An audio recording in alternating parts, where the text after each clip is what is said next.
ಮನೆಗೆ ಬಂದಿದ್ದೀವಿ. ನಮ್ಮ ನೇಬರ್ ಇವರು, ಅವ್ರ ಮನೆಯಲ್ಲಿ ವೆಟ್ ವೇಸ್ಟ್ನ ಹೇಗೆ ಕಂಪೋಸ್ಟಿಂಗ್ ಹಾಕೋದು, ಸೆಗ್ರಿಗೇಟ್ ಮಾಡೋದು ಅಂತ ಅಂದ್ಬಿಟ್ಟು ಇವತ್ತು ನಾವು ತೋರಿಸ್ಕೊಡ್ತಾ ಇದ್ವಿ. ಈ ಥರ ಯಾವುದಾದ್ರೂ ತರಕಾರಿ, ಹಣ್ಣು ಏನು ಮನೆಯಲ್ಲಿ ವೆಟ್ ವೇಸ್ಟ್ ಇರುತ್ತೆ ಅದೆಲ್ಲನೂ ಕಂಪೋಸ್ಟಿಂಗ್ ಹಾಕ್ಬೋದು, ಎಕ್ಸೆಪ್ಟ್ ಪ್ಲಾಸ್ಟಿಕ್ಕು, ಗ್ಲಾಸು. ಸೊ ಇವಾಗ ಇಲ್ಲಿ ಅವರು ಪಪಾಯ ಕಟ್ ಮಾಡಿ ಕವರಲ್ಲಿ ಹಾಕಿಟ್ಟಿದ್ದಾರೆ. ನಾವು ವೆಟ್ ವೇಸ್ಟ್ಗೆ ಏನಾದರೂ ಒಂದು ಡ್ರೈನ ಮಿಕ್ಸ್ ಮಾಡಬೇಕು. ನಮಗೆ ಇಲ್ಲಿ ವುಡ್ ಪೌಡ್ರ್ ಸಿಕ್ಕಿದೆ. ನಮ್ಮ ಏರಿಯಾದಲ್ಲಿ ಇಲ್ಲೊಂದು ವುಡ್ ಪೌಡ್ರು, ಅಂದರೆ ಸೋಫಾ ಮಾಡೋ ಕಡೆ ಹೋಗಿ ನಾವು ಈ ಥರ ವುಡ್ ಪೌಡ್ರನ್ನ ತೊಗೊಂಡು ಬಂದಿದ್ದೀವಿ. ಇನ್ ಕೇಸ್ ನಿಮ್ಮ ಮನೆ ಹತ್ರ ಏನಾದ್ರು ವುಡ್ ಪೌಡ್ರ್ ಸಿಕ್ಕಿಲ್ಲ ಅಂತಂದರೆ ಒಣಗಿರೋ ಎಲೆಗಳನ್ನ ಯೂಸ್ ಮಾಡ್ಬೋದು. ಈ ಥರ papers, news papers, brown sheets, ಯಾವುದಾದ್ರೂ ಬ್ರೌನ್ ಪೇಪರ್ಸು ಏನು ಸಿಗುತ್ತೆ ಅದನ್ನು ಈ ಥರ ಪೀಸ್ ಮಾಡಿಬಿಟ್ಟು ಸಣ್ಣದಾಗಿ ಪೀಸ್ ಮಾಡಿಬಿಟ್ಟು ಹಾಕ್ಬೋದು. ಇವ್ರು ಇವಾಗ ಸಣ್ಣದಾಗಿ ಪೀಸ್ ಮಾಡಿ ಇರ್ತಾರೆ, ತೋರಿಸ್ತೀನಿ ನಾನು. ಫಸ್ಟ್ ಏನು ಮಾಡಬೇಕು, ಈ ಥರ ಒಂದು ಬಿನ್ ತಗೊಂಡು ಖಾಲಿ ಬಿನ್ನಿಗೆ ಫಸ್ಟು ಒಂದು ಒಣಗಿರೋ ಎಲೆ ಅಥವಾ ಪುಡಿನ ಹಿಂಗೆ ಹಾಕ್ಬಿಡ್ಬೇಕು. ಈ ಥರ ಒಂದು ಲೇಯರ್ ಹಾಕ್ಬಿಡ್ಬೇಕು. ಅದಾದಮೇಲೆ ಈ ವೆಟ್ ವೇಸ್ಟ್ ಏನೇನಿರುತ್ತೆ ನಿಮ್ಮ ಮನೆಯಲ್ಲಿ ಅದೆಲ್ಲನೂ ಇದಕ್ಕೆ ಹಾಕ್ಬೇಕು.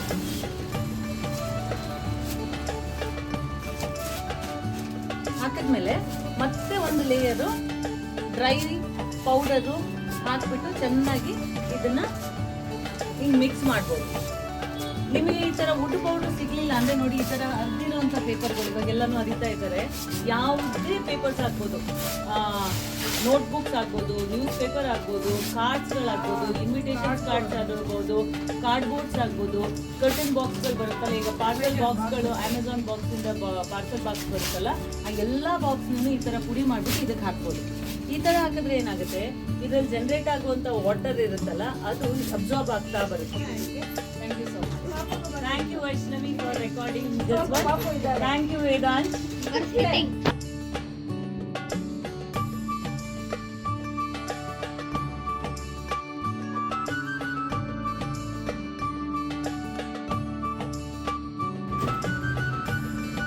ಮೇಲ್ಗಡೆಯಿಂದ ಕಲೆಕ್ಟ್ ಮಾಡಿಕೊಂಡು ವೇಸ್ಟ್ನ ಡಬ್ನಲ್ಲಿ ಹಾಕ್ತಾರೆ.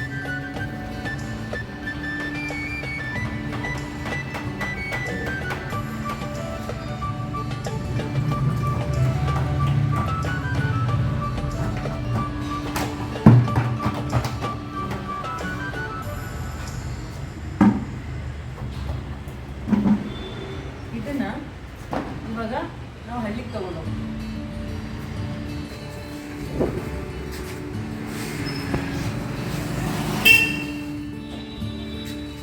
ಇದನ್ನಿಲ್ಲಿ ಕಾರಿಗೆ ಇಡ್ತಾ ಇದ್ದಾರೆ. ನೀರದ್ದಕ್ಕೆ ಬೇಕು. Thank you.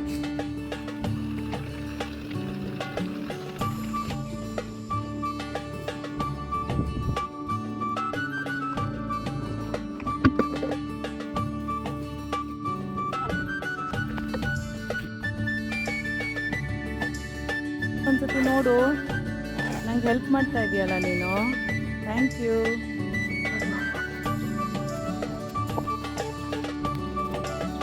ಇದು ಪಿಟ್ ಮಾಡಾದ್ಮೇಲೆ ಒಣಗಿರೋ ಎಲೆಗಳು ಅದನ್ನೆಲ್ಲ ಹಾಕಿದ್ದೀವಿ. ಅದಾದಮೇಲೆ ಒಂದು ಲೇಯರು ಸಗಣಿ ಹಾಕಬೇಕು. ನಮ್ಗೆ ಸ್ವಲ್ಪನೇ ಸಗಣಿ ಸಿಕ್ಕಿರೋದ್ರಿಂದ ಒಂದು ಲೇಯರ್ ಸಗಣಿ ಹಾಕಿದ್ದೀವಿ.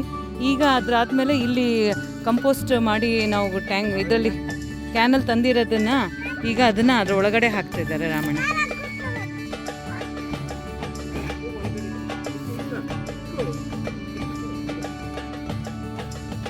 ಓಕೆ, ಈಗ ಇದನ್ನು ಅದ್ರ ಮೇಲೆ ಸ್ಪ್ರೆಡ್ ಮಾಡ್ತಾ ಇದ್ದಾರೆ. ಅದಾದಮೇಲೆ ಮತ್ತೆ ಒಂದು ಲೇಯರು ನಾವು ಒಣಗಿರೋ ಎಲೆಗಳು ಅಥವಾ ಪೇಪರ್ ಏನಾದ್ರು ಹಾಕಿ ಇದನ್ನು ಮುಚ್ತೀವಿ. ಇಲ್ಲಿ ಕಡ್ಡಿಗಳನ್ನ ತೊಗೊಬಂದಿದ್ದೀವಿ ಒಂದಷ್ಟು. ಸುತ್ತು ಕಡ್ಡಿ ನೆಟ್ಟುಬಿಟ್ಟು ಅದ್ರ ಮೇಲೆ ಒಂದಷ್ಟು ಕಡ್ಡಿ ಹಾಕಿ ಈ ಒಂದು ಶೀಟ್ ತಂದಿದ್ದೀನಿ. ಅದನ್ನು ಹಾಕ್ತೀವಿ. ನೋಡೋಣ, ಇದು ಸಾಕಾಗಲಿಲ್ಲ ಅಂತಂದರೆ ಇನ್ನೊಂದು ಸ್ವಲ್ಪ ಶೀಟ್ ತಂದು ಹಾಕಬೇಕಾಗುತ್ತೆ. ಈ ಥರ ನೆರಳು ಮಾಡಿ ಇದಕ್ಕೆ ಗೊಬ್ಬರ ವೇಸ್ಟನ್ನೆಲ್ಲ ತುಂಬಿಸ್ತಾ ಹೋಗ್ತೀವಿ. ಒಂದು 2 ರಿಂದ 3 ತಿಂಗಳ ಒಳಗಡೆ ಒಳ್ಳೆ ಎರೆಹುಳು ಗೊಬ್ಬರ ಸಿಗುತ್ತೆ.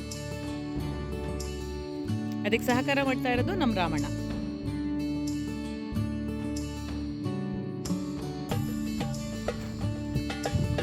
ಇಲ್ಲಿ ಶೀಟ್ ಹಾಕಿ ಇದನ್ನು ಶೇಡಿಂಗ್ ಮಾಡ್ತಾ ಇದ್ದೀವಿ.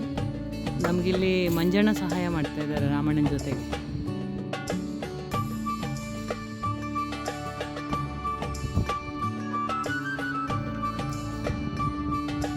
ಎರಡನೇ ಲಾಟ್ ವೆಟ್ ವೇಸ್ಟ್ ಎಲ್ಲ ತಂದು ಇದಕ್ಕೆ ಹಾಕಿದ್ದೀವಿ. ಶೇಡಿಂಗ್ ಆಗಿದೆ.